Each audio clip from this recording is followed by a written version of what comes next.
A China lançou seu primeiro sistema operacional completamente nacional, independente, de forma open source. Um sistema que ao longo do tempo deve ir substituindo o Windows e macOS nas empresas chinesas, nas escolas e no governo. Ou pelo menos é isso que as notícias estão indicando. Confesso que eu ainda não tenho certeza desse negócio de sistema operacional 100% chinês, que é algo que eu quero explicar para vocês depois, porque eu passei os últimos dias analisando esse cidadão aqui, o OpenKylin ou OpenKylin, e agora eu vou compartilhar com vocês coisas interessantes e descobertas curiosas que eu encontrei nesse sistema. Eu já adianto, algumas delas vão te surpreender. Ele tem uma belíssima interface com várias boas ideias que poderiam servir de inspiração para outros sistemas, pode ser utilizado em desktops e tablets, tem suporte para aplicativos Android, entre várias outras coisas.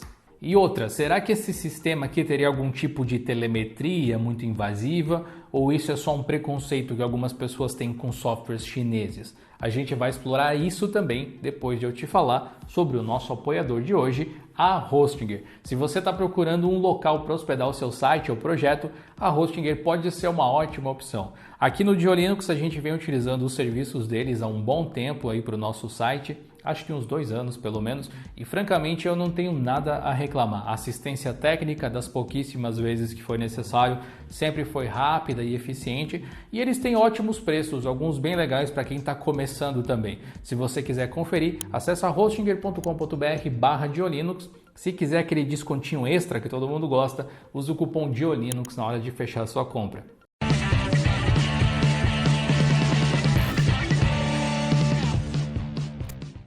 O OpenKylin é um sistema operacional chinês desenvolvido de forma colaborativa por várias empresas de tecnologia chinesas com o apoio do Ministério de Tecnologia da China, ou seja, do governo. Mas apesar disso, existe o envolvimento de pessoas de outros países também, como geralmente ocorre em projetos de código aberto maiores. Para certas coisas que você vai ver aqui hoje fazerem mais sentido, é importante que você saiba sobre o grande plano aí da China de eliminar a dependência de tecnologia de outros países, incluindo, claro, os Estados Unidos, dentro da tecnologia utilizada por lá. Isso passa aí desde processadores até sistemas operacionais e softwares. Acho até que sistemas operacionais é a parte mais fácil. A ideia era ir substituindo gradualmente os sistemas operacionais em escolas e departamentos públicos e incentivar a troca desses sistemas em empresas também. Até o final de 2022 isso deveria acontecer, algo que por conta da pandemia deve ter ficado um pouco mais difícil de se realizar, mas é um trabalho em andamento aparentemente. De toda forma, o OpenKylin é a resposta para esse projeto. E existe uma grande chance dessa mudança, se bem sucedida, causar grandes impactos no mercado, já que a China é um pequeno planeta por si só, com 1,5 bilhão de pessoas. Política à parte, não é surpresa que a China gostaria de deter a sua própria tecnologia. O que é surpreendente é que eles façam isso de forma open source. Mais ou menos, como você vai ver. O código-fonte do OpenKylin está disponível num repositório Git, que é basicamente a contrapartida do GitHub lá da China. Quem acompanha o canal há mais tempo talvez tenha ouvido falar do Ubuntu Kylin, que é o Ubuntu para o mercado chinês. Eu sempre ouvi as pessoas falarem Ubuntu Kylin ao invés de Kylin ou Chilin, mas parece que se pronuncia mesmo Kylin ou alguma coisa assim. Então eu vou tentar chamar dessa forma a partir de agora. Apesar da Canonical não estar envolvida diretamente na produção do OpenKylin, o Ubuntu Kylin e o OpenKylin compartilham algumas coisas muito diretamente, como a UKUI, que é a interface do sistema.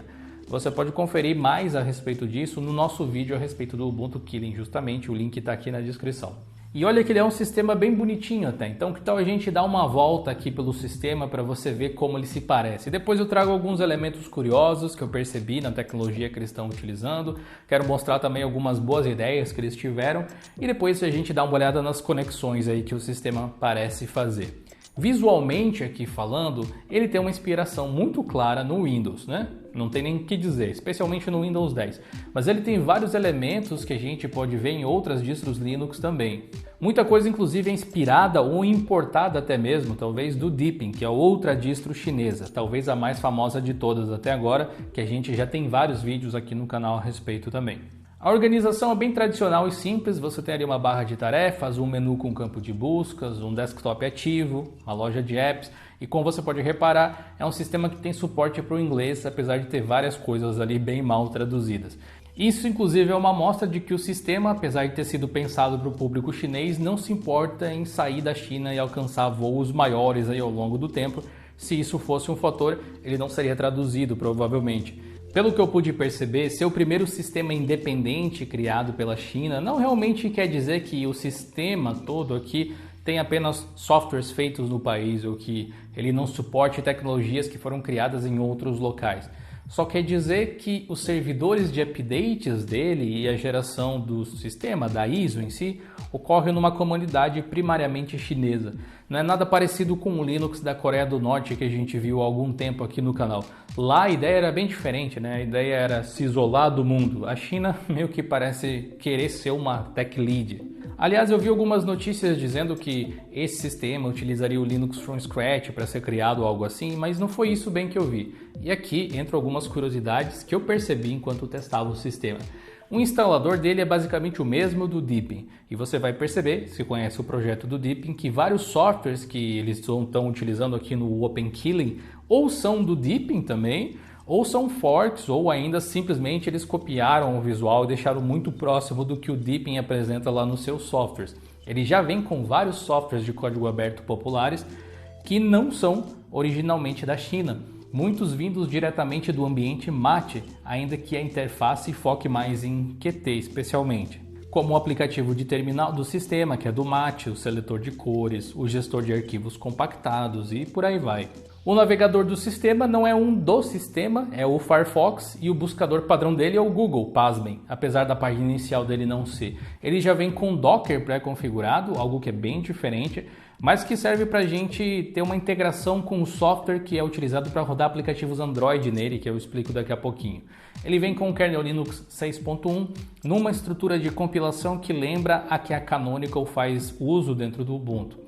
Ele tem o WPS Office como suíte Office padrão, que é uma suíte aí que tem um visual muito parecido com o Microsoft Office, uma ótima compatibilidade de documentos também. Ele ainda vem com um gravador de CD e DVD, não sei, um aplicativo para isso. Curioso, para dizer o mínimo, mas, enfim, não para por aí. O sistema vem com o Killing Code, que é o VS Code com outro nome, basicamente, de forma semelhante ao que alguns projetos de código aberto já fazem e geram versões alternativas do programa da Microsoft, mas sem as coisas da Microsoft, como o VS Code. O sistema tem um painel lateral que lembra o Deepin, lembra o Mac, lembra o Windows, lembra o... Todo mundo faz igual hoje em dia, né? Já não se sabe mais quem copia quem, mas enfim. Ali a gente tem uma opção para mudar o visual do sistema para o modo tablet e aí ele vira um iPadOS basicamente, ou ao menos algo muito parecido disso em termos visuais. Isso não é a única coisa que você pode olhar e dizer, bom, eu já vi isso aí em algum lugar. O menu do sistema tem dois modos, esse meio Windows-like, né, o Windows 10, que é o padrão, mas você pode estender ele para o modo tela cheia, como ocorre no Deepin também, e esse ambiente de tela cheia tem uma dúzia de sistemas e interfaces que apresentam um visual parecido. Então você pode dizer que ele se inspira no Mac, no GNOME, no Chrome OS, o que for. Pela própria origem do código de vários softwares, não dá para dizer que ele é um sistema 100% chinês. No máximo, a gente pode dizer que ele é montado e a ISO é gerada primariamente na China, como eu disse, mas está bem longe de ser um sistema realmente independente chinês. Até em termos de distribuição, apesar da maioria dos mirrors da distro serem da China de fato, já existem servidores dele na Dinamarca e na Suécia também. Sem falar que eles dizem ali abaixo que quem estiver interessado em fazer um mirror é só entrar em contato e eles dão as instruções de como fazer isso. Tecnicamente, o sistema em si me parece uma mistura do Ubuntu com um Debian, alguma coisa assim, acho que mais Ubuntu até. Se você olhar a estrutura do sistema, os arquivos que servem de ajustes do repositório, a estrutura dos repositórios como Universe, Multiverse, né, e por aí vai, são todos padrões que a Canonical utiliza há muito tempo. E como eu disse, esse sistema aqui está me parecendo muito o Ubuntu Killing, só que sem o nome Ubuntu, sem usar os repositórios, os servidores da Canonical diretamente. Inclusive, um dos repositórios é um PPA, que não aponta para o Launchpad da Canonical, claro, mas que é hospedado em um Ubuntu Server com Apache, aparentemente. Outra curiosidade interessante que o sistema tem são alguns apps feitos especificamente para o OpenKillen. Um deles é um assistente por voz no estilo da Siri ali da Apple, que em tese receberia comandos em inglês para você abrir programas aí ou certas aplicações, mas para mim não funcionou, talvez em chinês funcione melhor. 打开浏览器 Inegavelmente uma boa ideia, mas que ainda não funciona com perfeição. E falando em boas ideias, por mais que exista aí muita inspiração e cópia mesmo de recursos e design de diversos outros sistemas, no OpenKillen nós podemos encontrar coisas que eu tenho certeza que você iria achar interessantíssimo se outros sistemas ou outras distribuições Linux também investissem em trazer. Uma boa ideia é que todo app instalado pela loja é colocado na área de trabalho com um atalho. E pode parecer algo meio bobo, mas para usuários leigos é importante que fique óbvio onde abrir o app que eles acabaram de instalar. O Ubuntu com Unity fazia isso antigamente. Um app instalado pela Ubuntu Store iria sempre parar na barra lateral com uma barrinha de progresso ali que indicava o download dele. É um recurso também bem popular que existe até hoje no macOS e que eu certamente adoraria ver em mais distros Linux, em mais sistemas. O monitor do sistema do OpenKillen também separa ali processos de serviços em duas abas diferentes. Eu achei bem curioso, né? Porque tecnicamente tanto processos quanto serviços são meio que a mesma coisa, né? Eles podem ser tratados como processos de toda forma, mas eles são iniciados por usuários diferentes no sistema Linux. Se eu quero ver os processos do sistema, ou seja, serviços inicializados pelo init system ou pelo root, é só ir ali na aba de serviços, onde você pode modificar o comportamento da inicialização deles para reiniciar algum processo do sistema ou serviço.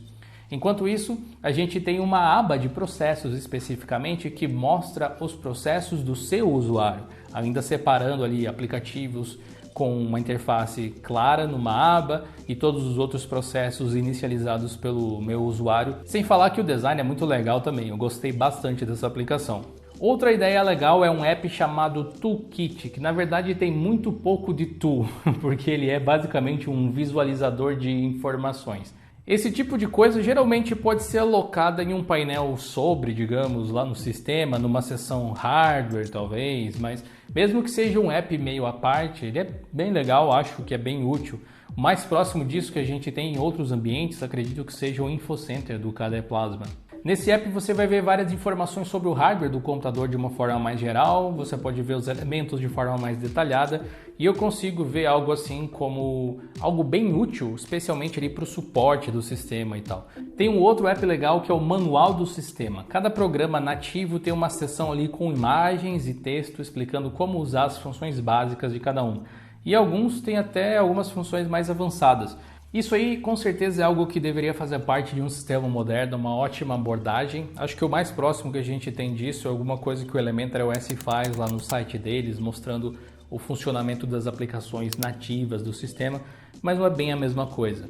Fora isso, em grandes projetos a gente tem os manuais do GNOME e do KDE, mas que precisam de uma repaginada, com certeza, eles estão ficando um pouco velhos. Outra coisa legal que a gente encontra no Puny, acho que é assim que se fala, que é o gestor de arquivos ali do sistema, é que ele tem uma seção no painel esquerdo chamada Data, que é uma pasta virtual que agrupa todas as pastas que podem ter dados dos usuários para que você possa acessar eles em um lugar só.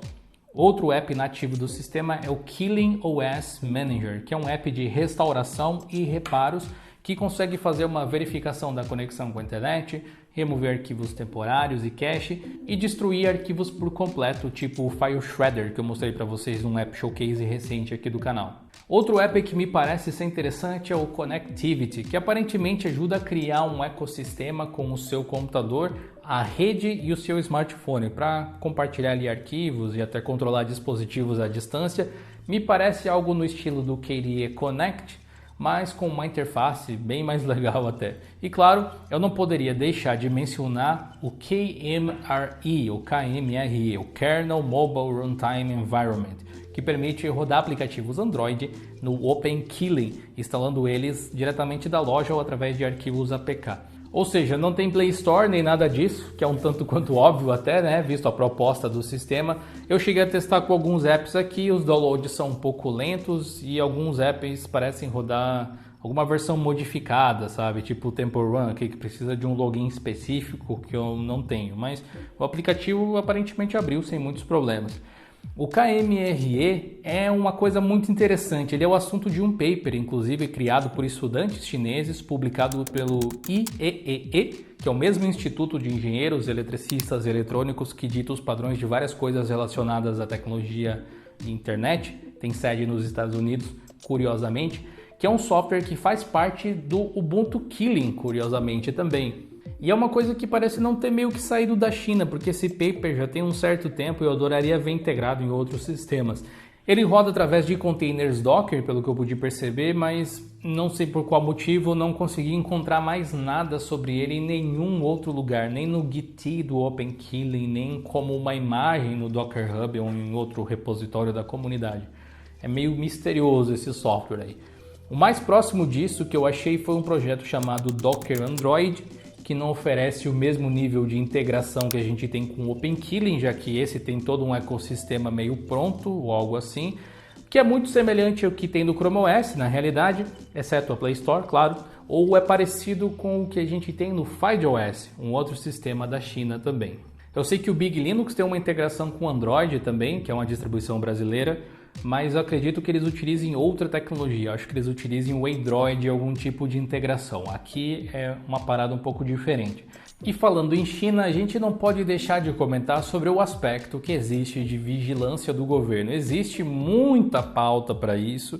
Eu não quero envolver política aqui nesse assunto, eu prefiro me deter à tecnologia e eu espero que vocês possam fazer essa distinção também. Privacidade digital é um assunto muito importante, mas que tem muitas nuances também.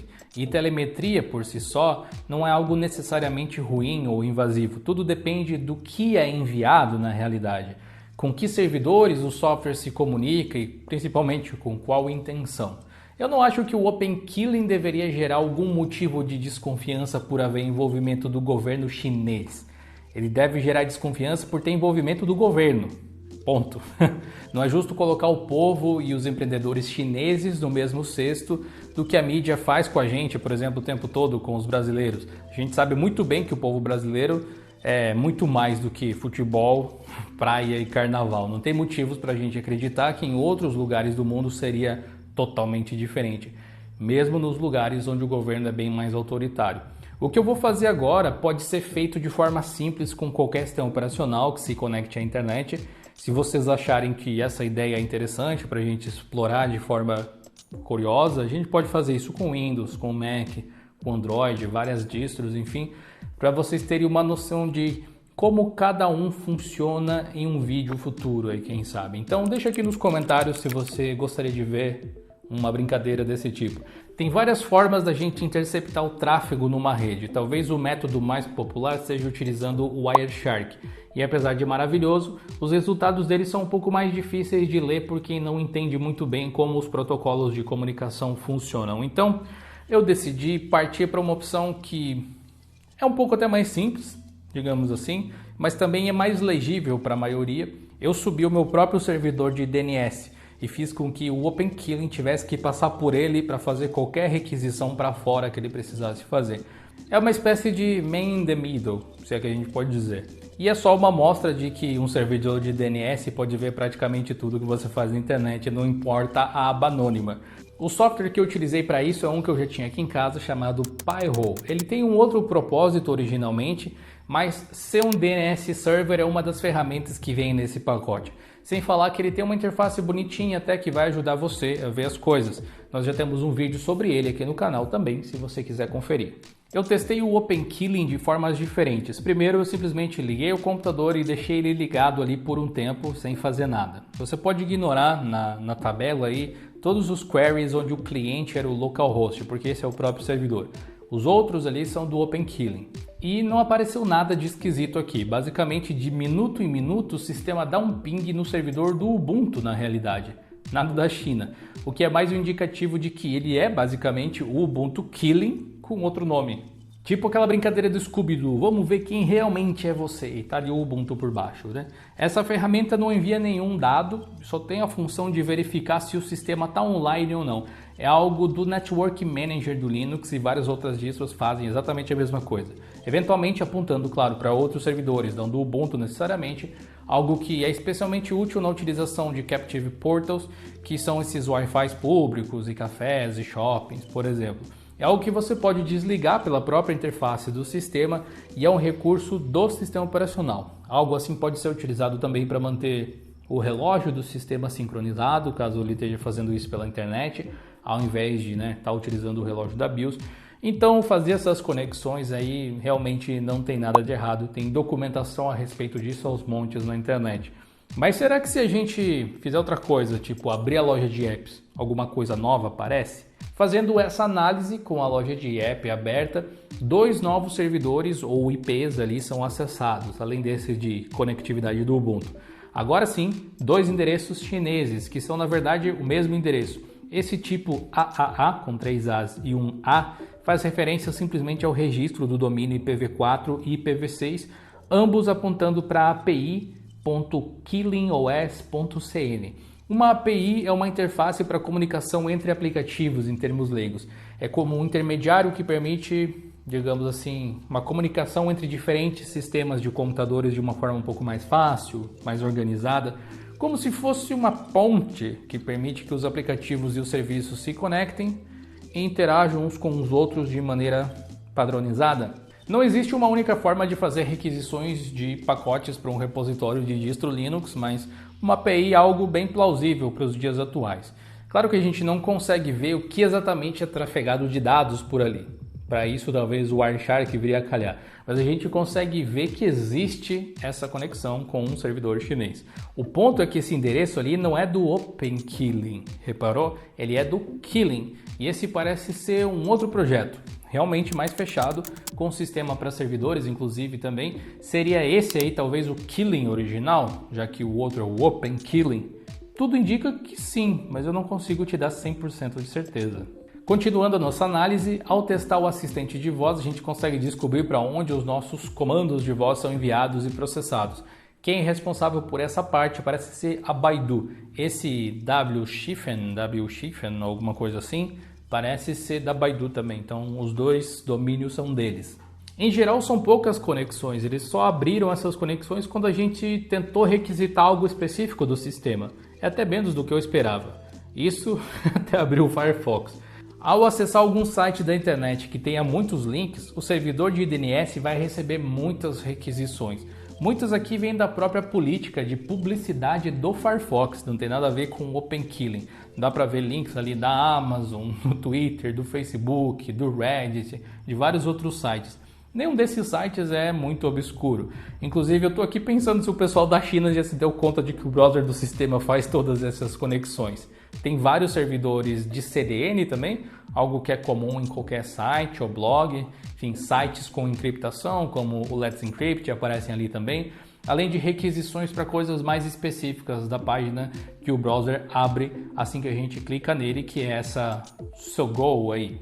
Até onde eu sei, esse Sogou é tipo um buscador no estilo do Google ou do Bing, mas chinês, claro. Trocando a página inicial do Sogou para o Google, basicamente a gente tem um ping nas mesmas páginas, coisa do próprio Firefox, com alguns extras, tipo Google Ads, e a curiosidade é que o Sogou continua ali também, mesmo eu não acessando nada dele. Essa aí é um pouco bugante, mas enfim.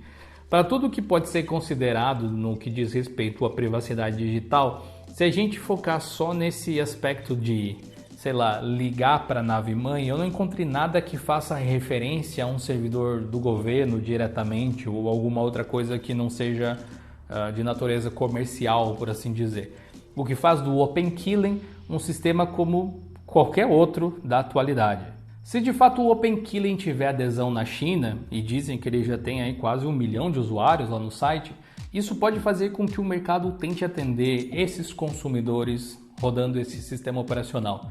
Enquanto que para o governo eles claramente parecem querer algo mais deles, tipo aquele sistema Killing, que a gente viu, o OpenKilling parece fazer jus ao nome e não se importar em permitir a instalação de softwares de outras localidades aí do mundo, e mesmo no mercado chinês, responsável aí pela movimentação de muita grana no mercado de games, especialmente mobile. Se o OpenKilling receber a adesão de grandes empresas chinesas, como a Tencent, que é a dona de vários grandes estúdios que são mundialmente famosos, pode ser que isso respingue de alguma forma em distros Linux do Ocidente também.